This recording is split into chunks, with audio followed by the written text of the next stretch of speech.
की खामोश वादियों में जब यादों की हुआ चलती है,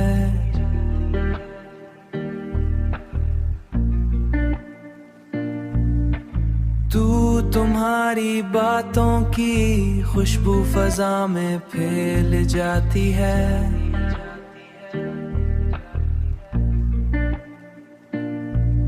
और मैं देर तक इसी खुशबू में खोया रहता हूँ।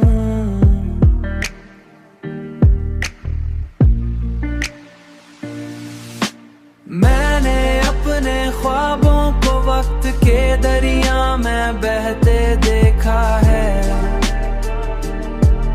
दरिया में बहते देखा है। मगर तुम्हारी याद अब भी मेरे दिल के आंगन में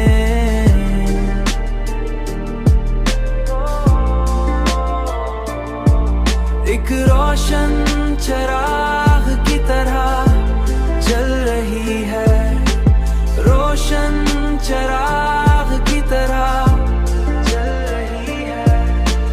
जिंदगी ने मुझे ये सिखा दिया है कि मोहब्बत सिर्फ मिलने का नाम नहीं,